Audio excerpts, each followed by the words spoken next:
Pemirsa, Komnas HAM menyambangi Makobrimob Kelapa II Depok untuk memeriksa Ferdy Sambo. Untuk mengetahui informasi terbaru terkait pemeriksaan Ferdy Sambo, sudah ada rekan kami Esra Ambarita di Makobrimob Kelapa II. Selamat sore Esra, bagaimana jalannya pemeriksaan terhadap Ferdy Sambo? Apa saja materi pemeriksaan? Ya, selamat sore Wilson dan juga pemirsa. Memang hari ini dijadwalkan pemeriksaan dari Komnas HAM terhadap tersangka Ferdy Sambo dan juga Baradae, tepatnya di Makobrimob Depok tempat saya mengabarkan. Dan jika pemirsa melihat tepat di belakang saya ini, memang akan digelar konferensi pers terkait memang apa yang menjadi agenda maupun materi pemeriksaan yang akan diberikan kepada Ferdy Sambo maupun kepada tersangka.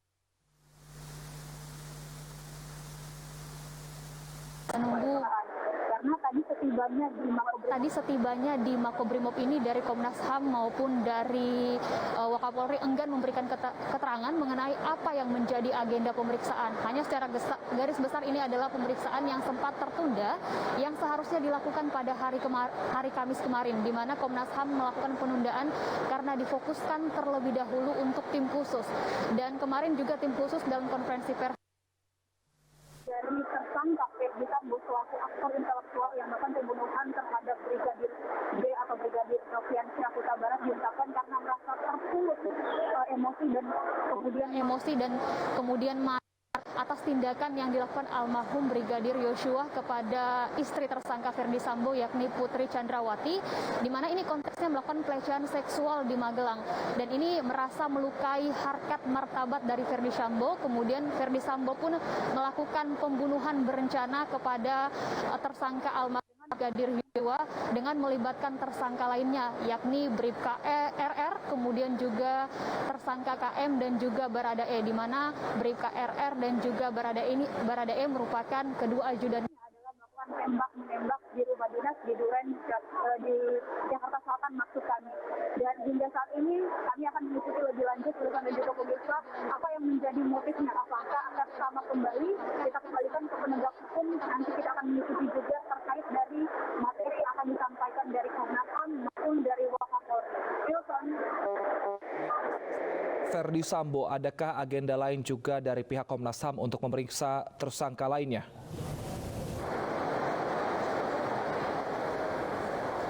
Wilson, terkait siapakah akan diperiksa atau akankah ada yang diperiksa lainnya, kami mendapatkan informasi bahwa sejauh ini yang diperiksa adalah tersangka Ferdy Sambo dan juga Baradae yang memang tadi dibawa sekitar pukul 3 sore langsung ke Makobrimob, yakni dari Baradae dibawa langsung ke gedung ini. Namun kami secara spesifik tidak mengetahui di mana lokasinya, hanya kami diminta menunggu atau rekan wartawan diminta menunggu di tempat saya mengabarkan ini. Dan kami juga mendapatkan informasi bahwa seyogianya bahwa Komnas HAM akan melakukan pemeriksaan kepada istri tersangka yakni Putri Chandrawati. Namun kembali lagi bahwa alasan spesifiknya belum disebutkan, harus ditunda kembali dan tidak dilakukan pemeriksaan lebih lanjut terhadap dari istri tersangka Ferdy Sambo yakni Putri Chandrawati. Wilson. Setelah nanti menyampaikan hasil pemeriksaan, apa yang akan dilakukan Komnas HAM? Esra. Wilson, apa yang akan dilakukan Komnas HAM, kami belum bisa merincikan lebih komprehensif maupun secara holistik apa yang akan dilakukan. Namun jika mengikuti dari alurnya yang digelar kemarin dari Komnas HAM, akan menyesuaikan terkait kronologi apa yang menjadi motif dari Ferdy Sambo maupun Baradae melakukan pembunuhan terhadap Brigadir Yosua ataupun Nofriansyah Huta Barat. Karena sebelumnya memang dari Komnas HAM masih melakukan pemeriksaan uji balistik, kemudian juga melakukan pemeriksaan terhadap 15 handphone yang memang diduga ini menjadi salah satu barang bukti yang dipakai dalam berkomunikasi ketika ingin melakukan pembunuhan berencana terhadap Brigadir Nofriansyah Huta Barat. Namun yang jelasnya pemirsa, kami akan terus mengikuti dan memberikan informasi terkini mengenai apa yang akan selanjutnya, lebih detailnya atau lebih rincinya yang akan disampaikan Komnas HAM setelah nanti agenda pemeriksaan disampaikan langsung dari Komnas HAM maupun Wakapolri. Wilson. Kami nantikan informasi dari Anda, Esra Ambarita. Terima kasih, selamat bertugas kembali. Pemirsa, sambil menunggu konferensi pers dari Komnas HAM, kita ke informasi di mana Irjen Ferdy Sambo mengaku telah merencanakan pembunuhan terhadap ajudannya Brigadir Joshua Huta Barat alias Brigadir J. Sambo marah kepada Joshua atas tindakannya yang disebut melukai harkat dan martabatnya.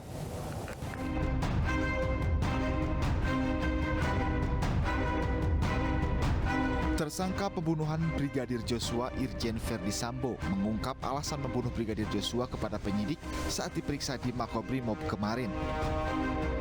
Kepada penyidik, Sambo mengaku emosi dan marah karena tindakan Joshua kepada istrinya Putri Chandrawati di Magelang melukai harkat dan martabatnya. Namun, polisi tidak menjelaskan tindakan apa yang dilakukan Joshua kepada istri Verdi Sambo tersebut. Atas tindakan yang dilakukan Joshua, Verdi Sambo kemudian merencanakan pembunuhan bersama dua tersangka lain, yakni Barada Eliezer dan Bribka RR di rumah dinasnya. Bahwa di dalam keterangannya, tersangka FS mengatakan bahwa dirinya menjadi marah dan emosi setelah mendapat laporan dari istrinya PC yang telah mengalami tindakan yang melukai harkat dan martabat keluarga yang terjadi di Magelang yang dilakukan oleh almarhum Joshua. Oleh karena itu, kemudian tersangka FS memanggil tersangka RR dan tersangka RE untuk melakukan pembunuhan, untuk merencanakan pembunuhan terhadap almarhum Joshua. Syukur ini tersangka bunyi, ngomong. Kalau nggak ngomong sekalipun tidak ada masalah. Kita sudah punya alat bukti untuk memberikan sangkaan terhadap yang bersangkutan dan siap untuk kita bawa ke pengadilan. Sebelum ditetapkan sebagai tersangka pembunuhan Brigadir Joshua, Irjen Verdi Sambo juga memenuhi panggilan Bareskrim Polri untuk diperiksa 4 Agustus lalu. Sambo diperiksa selama 7 jam oleh penyidik. Dalam kesempatan itu, Sambo meminta maaf dan menyampaikan bela sungkawa atas kematian Brigadir Joshua. Saya juga ingin menyampaikan permohonan maaf kepada institusi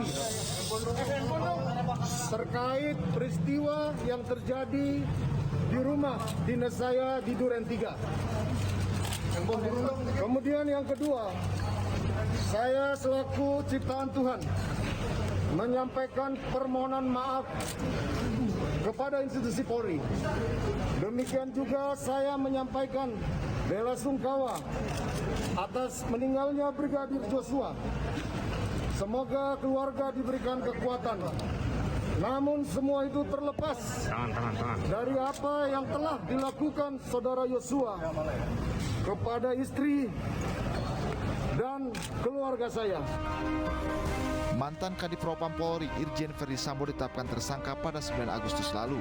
Sambo dijerat pasal pembunuhan berencana dengan ancaman hukuman mati. Tim Liputan iNews melaporkan. Pemirsa, kami masih menunggu konferensi pers hasil pemeriksaan Komnas HAM terhadap Verdi Sambo. Tidak sampai sepekan, Deolipa Yumara dan Muhammad Burhanuddin menjadi kuasa hukum pengacara Baradae. Tersangka penembakan Brigadir Joshua tersebut kini mengganti kuasa hukumnya dengan menunjuk Roni Talapesi.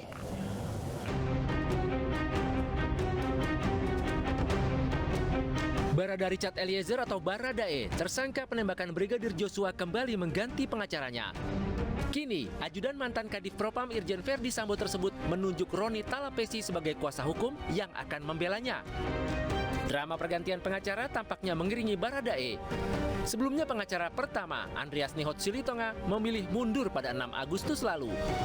Andreas Nihot Silitonga memilih bungkam saat dikonfirmasi mengenai alasan mundur mendampingi Barada Eliezer. Tim kuasa hukum mengaku telah menyampaikan alasan mundurnya ke Kabareskrim Polri. Tidak berapa lama, Baradae kini telah mencabut kuasanya kepada pengacara Deolipa Yumara dan Muhammad Burhanuddin. Padahal Deolipa dan Burhanuddin baru menjadi pengacara pada 6 Agustus dan dicabut per 10 Agustus. Berbeda dengan Deolipa yang cenderung blak-blakan di media, Deolipa mengaku akan menggugat secara perdata pencabutan statusnya sebagai pengacara Baradae. Tidak tanggung-tanggung, Deolipa mengaku akan menggugat kepada Presiden, Menteri, Kapolri, dan Wakapolri secara perdata sebesar 15 triliun rupiah. Seperti diketahui, 3 Agustus lalu Barada Eliezer telah ditetapkan tersangka atas baku tembak yang menewaskan Brigadir Joshua Huta Barat di rumah dinas Irjen Polisi Verdi Sambo di Duren 3, Jakarta Selatan pada 8 Juli lalu. Polri juga telah menetapkan 3 tersangka lainnya, yakni Irjen Verdi Sambo, Bribka Riki Rizal, dan Kuat Ma'ruf. Komisi Nasional Hak Asasi Manusia hari ini memeriksa tersangka pembunuhan Brigadir Joshua, Irjen Pol Verdi Sambo. Pemeriksaan Sambo dilakukan guna mendalami temuan Komnas HAM atas peristiwa yang terjadi di rumah dinas mantan Kadif Propam itu pada 8 Juli lalu. Tim dari Komnas HAM tiba di Makobrimob Kelapa II, Depok sejak pukul 15:11 waktu Indonesia Barat. Komnas HAM yang sebelumnya batal menjalani pemeriksaan terhadap Sambo pada Kamis kemarin akan menggali peran Sambo dalam penembakan terhadap Brigadir Nopriansyah Yosua Huta Barat. Komnas HAM juga akan menelisik temuan barang bukti kepada Sambo, mulai dari CCTV, Pusat Kedokteran dan Kesehatan Polri, balistik hingga data siber. Selain tersangka Ferdi Sambo, Komnas HAM secara bersamaan turut memeriksa Barada Richard Eliezer. Sementara Putri Chandrawati, Komnas HAM mengaku telah berkoordinasi dengan Komnas Perempuan untuk melakukan pemeriksaan hari ini.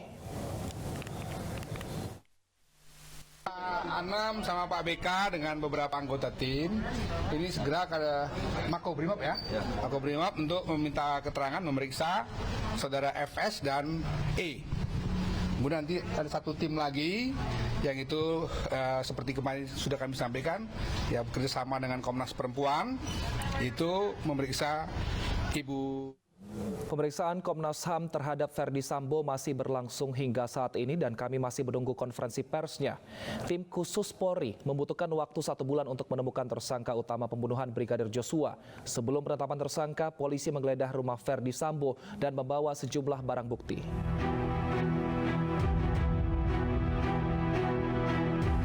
Penetapan tersangka Ferdi Sambo sebagai otak pembunuhan Brigadir Joshua menguak fakta baru yang selama ini menjadi tanda tanya keluarga Joshua dan publik. Sebelumnya Sambo membangun opini terjadi tembak-menembak antara Brigadir Joshua dengan Baradae di rumah dinasnya. Namun rekayasa tembak-menembak terbantahkan pada Selasa malam 9 Agustus 2022 dalam keterangan pers Kapolri Jenderal Listio Sigit Prabowo di Mabes Polri. Listio mengatakan tidak ada tembak-menembak, yang ada adalah penembakan terhadap Brigadir Joshua. Ferdi Sambo pun ditetapkan sebagai tersangka. Sebelumnya Ferdi Sambo telah menjalani 4 kali pemeriksaan. Tidak ditemukan, saya ulangi, tidak ditemukan fakta peristiwa tembak-menembak seperti yang dilaporkan. Saya ulangi, tidak ditemukan fakta peristiwa tembak-menembak seperti yang dilaporkan awal. Tim khusus menemukan bahwa peristiwa yang terjadi adalah peristiwa penembakan terhadap saudara J yang mengakibatkan saudara J meninggal dunia yang dilakukan oleh saudara RE atas perintah saudara FS. Sebelum Sambo menjadi tersangka, pasukan Brimob menggeledah kediaman Ferdi Sambo di Duren 3. Puluhan personel Brimob merapat ke kediaman Irjen Ferdi Sambo sore hari jelang pengumuman penetapan tersangka. Pasukan dengan senjata laras panjang ini mengamankan area sekitar rumah mantan Kadif Propam Ferdi Sambo. Pasukan Brimob ini berjaga-jaga di bagian depan rumah Sambo, sementara sejumlah penyidik memasuki kediaman untuk penggeledahan. Menurut Kadif Humas Polri, penjagaan ketat atas permintaan dari tim khusus untuk berjaga-jaga. Tidak hanya di rumah Sambo, pasukan Brimob juga mendatangi kediaman Ajudan Ferdi Sambo. Penggeledahan dilakukan jelang penetapan Irjen Ferdi Sambo sebagai tersangka pembunuhan berencana atas ajudannya Brigadir Joshua. Atas perannya mengotaki pembunuhan Brigadir Joshua, Sambo dijerat pasal 340 subsider pasal 338 dan pasal 56 KUHP dengan hukuman pidana maksimal hukuman mati, penjara seumur hidup atau selama-lamanya 20 tahun penjara. Selain Sambo, polisi juga menetapkan 3 tersangka lain, yaitu Baradae, Bribka R, dan Kuat.